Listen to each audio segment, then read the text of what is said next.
एक बार फिर उत्तर प्रदेश के मुख्यमंत्री योगी आदित्यनाथ ने मंच से अपने बेबाक और गरजते अंदाज में बड़ी चेतावनी दी है। जनसभा को संबोधित करते हुए उन्होंने साफ साफ शब्दों में कहा, दंगाइयों, माफियाओं और पाकिस्तान परस्त सोच रखने वालों की अब खैर नहीं। जो देश के खिलाफ सोचेगा उसे सीधा जवाब मिलेगा। मुख्यमंत्री के इस बयान से न सिर्फ जनता में जोश भर गया, बल्कि मंच पर मौजूद नेता और कार्यकर्ता भी हैरान और उत्साहित नजर आए। सूत्रों के अनुसार यह भाषण इतना तीखा और स्पष्ट था कि कुछ पल के लिए माहौल तनावपूर्ण लेकिन जोशीला बन गया। लोकसभा चुनाव 2024 के बाद अब उत्तर प्रदेश के मुख्यमंत्री योगी आदित्यनाथ पूरी तरह से मिशन नेक्स्ट इंडिया की तैयारी में जुट चुके हैं। जनता के बीच लगातार सक्रियता, तीखे भाषण और कानून व्यवस्था को लेकर सख्त रुख, ये सभी संकेत दे रहे हैं कि अब योगी सिर्फ एक मुख्यमंत्री नहीं, बल्कि एक राष्ट्रीय नेतृत्व की संभावित धुरी के रूप में देखे जा रहे हैं। सीधे शब्दों में संदेश, देशद्रोहियों को बख्शा नहीं जाएगा। हाल ही में एक विशाल जनसभा को संबोधित करते हुए योगी ने कहा, अब जो देश की संप्रभुता पर सवाल उठाएगा, दंगा करेगा, पाकिस्तान की भाषा बोलेगा, उसे सजा जरूर मिलेगी। यूपी अब माफियाओं और देशद्रोहियों का गढ़ नहीं रहेगा। उनका ये बयान न केवल स्थानीय कानून व्यवस्था का संदेश था, बल्कि एक राष्ट्रीय चेतावनी के रूप में देखा गया।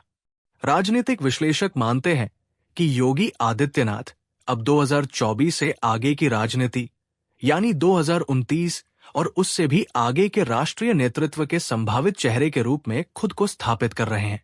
उनकी साफ छवि, प्रशासनिक कड़ा रुख और राष्ट्रवाद पर आधारित भाषण उन्हें हिंदुत्व प्लस सुशासन के ब्रांड के तौर पर आगे ला रहा है। योगी आदित्यनाथ का राजनीतिक अभियान अब सिर्फ उत्तर प्रदेश तक सीमित नहीं है। उनका सशक्त और मुखर अंदाज उन्हें एक ऐसे नेता के रूप में उभार रहा है जो आने वाले वर्षों में भारतीय राजनीति के शीर्ष नेतृत्व में गिने जा सकते हैं। कानपुर के सभी उपस्थित बहनों और भाइयों, ऑपरेशन सिंदूर के उपरांत आदरणीय प्रधानमंत्री जी का उत्तर प्रदेश की धरा पर मैं हृदय से स्वागत करता हूं, अभिनंदन करता हूं। बहनों और भाइयों, देश की सुरक्षा को सर्वोच्च प्राथमिकता देते हुए देश के दुश्मनों को वे जिस भाषा में समझें, उसी भाषा में पहले सर्जिकल स्ट्राइक के माध्यम से, फिर एरियर स्ट्राइक के माध्यम से और अब ऑपरेशन सिंदूर के माध्यम से आदरणीय प्रधानमंत्री जी के मार्गदर्शन में भारत की सेना के शौर्य और पराक्रम के कारण आज पूरी दुनिया भारत के शक्ति और सामर्थ्य को एक उदाहरण के रूप में मान रही है।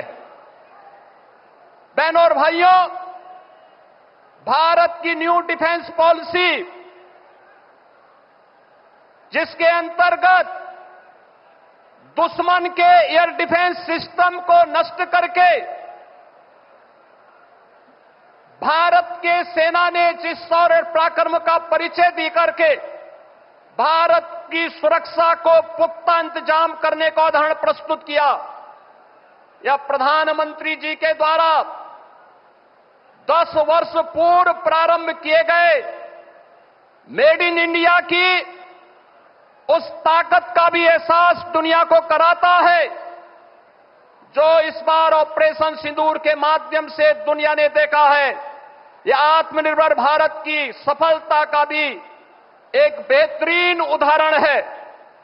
आदरणीय प्रधानमंत्री जी का एक कथन कि ऑपरेशन सिंदूर न्याय का एक अटूट संकल्प है, यह हर भारतीय के दिल की भावना और देश के दृढ़ निश्चय को भी दर्शाता है। आदरणीय प्रधानमंत्री जी, आपके यशस्वी मार्गदर्शन और नेतृत्व पर हर भारतवासी गौरव की अनुभूति करता है। आपने सुरक्षा से लेकर के समृद्धि का जो मार्ग पिछले 11 वर्षों में देश के अंदर प्रशस्त किया है, आज उसकी एक झलक इस कानपुर में एक साथ 47,600 करोड़ रुपए की इन परियोजनाओं के लोकार्पण और शिलान्यास के अवसर पर भी हम सबको देखने को मिल रहा है। 47,700 करोड़ रुपए की इन परियोजनाओं में कानपुर के अंदर पब्लिक ट्रांसपोर्ट के लिए मेट्रो का संचालन के जिस कार्यक्रम को आपने दिसंबर 2021 में शुभारंभ किया था, जिसमें इसके पहले फेज में कानपुर के अंदर आईआईटी से मोती झील तक जो कार्य का उद्घाटन आपने 2021 में किया था, इसी के सेकंड फेज का लोकार्पण आज आपके कर कमलों से होने जा रहा है। कानपुर को मेट्रो की सौगात के लिए हम कानपुर वासियों की ओर से आपका हृदय से आभार व्यक्त करते हैं। आज उत्तर प्रदेश की ऊर्जा उत्पादन एक नए उदाहरण को प्रस्तुत करते हुए दिखाई दे रहा है। आज एक साथ आदरणीय प्रधानमंत्री जी के द्वारा कानपुर के पनकी में, कानपुर के घाटमपुर में, एटा के जवाहरपुर में, सोनभद्र के ओबरा में और बुलंदशहर के खुर्जा में ये 5 पावर प्लांट का, थर्मल पावर प्लांट का भी आज लोक उद्घाटन का कार्यक्रम संपन्न होने जा रहा है। ये सभी नए भारत के, नए उत्तर प्रदेश की उस तस्वीर को प्रस्तुत करता है जो आदरणीय प्रधानमंत्री जी के विकसित भारत की परिकल्पना को साकार करने में एक महत्वपूर्ण भूमिका का निर्वहन करेगा। ये वही उत्तर प्रदेश है जिस उत्तर प्रदेश में 2017 के पहले मात्र 15,000 मेगावाट की विद्युत उत्पादन हो पाती थी।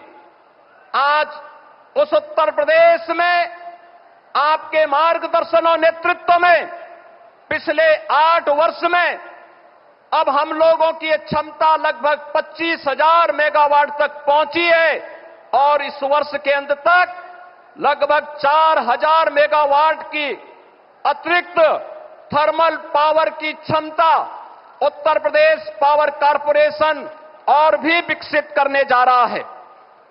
इसके साथ ही उत्तर प्रदेश के अंदर सब स्टेशन के निर्माण के लिए जो गांव अभी तक अनाच्छादित थे, जहां तक कभी बिजली नहीं पहुंची थी, 1,21,000 से अधिक मजरों तक विद्युतीकरण का कार्य और 1,78,00,000 गरीब परिवारों को फ्री में विद्युत के कनेक्शन उपलब्ध करवाने में भी इस दौरान सफलता प्राप्त हुई है। महोदय, आपने पीएम सूर्य घर मुफ्त बिजली की जिस महत्वपूर्ण स्कीम को आगे बढ़ाया है, इस स्कीम के अंतर्गत अब तक उत्तर प्रदेश में 1,31,000 घरों को रूफटॉप सोलर से बिजली की मुफ्त सुविधा उपलब्ध करवाने के एक बड़े अभिनव कार्यक्रम के साथ जोड़ा गया है। महोदय, इसके साथ ही उत्तर प्रदेश का जो लक्ष्य है 11 लाख से अधिक परिवारों को पीएम सूर्य घर मुफ्त बिजली योजना के माध्यम से, इसमें उतने आवेदन उत्तर प्रदेश के पास अभी से आ चुके हैं और इस योजना के प्रति आम जन के आकर्षण को यह योजना अपने आप में आकर्षित करती हुई दिखाई दे रही है। इन सभी योजनाओं के प्रति आपके प्रति आभार व्यक्त करते हुए आज आपके द्वारा 47,600 करोड़ रुपए की जिन ऊर्जा, पब्लिक ट्रांसपोर्ट, जल प्रबंधन और कनेक्टिविटी के साथ साथ जीवन के प्रत्येक क्षेत्र से जुड़ी हुई तमाम परियोजनाओं के लिए आज कानपुर के माध्यम से उत्तर प्रदेश को विकसित भारत के ग्रोथ इंजन के रूप में विकसित करने की दिशा में किए जाने वाले कदम की ओर बढ़ाने के लिए आपके द्वारा ये सौगातें दी जा रही हैं। इस उपहार के लिए उत्तर प्रदेश वासियों की ओर से हृदय से आभार व्यक्त करते हुए आपका ऑपरेशन सिंदूर के उपरांत उत्तर प्रदेश आगमन पर हृदय से स्वागत करता हूं, अभिनंदन करता हूं। धन्यवाद। जय हिंद।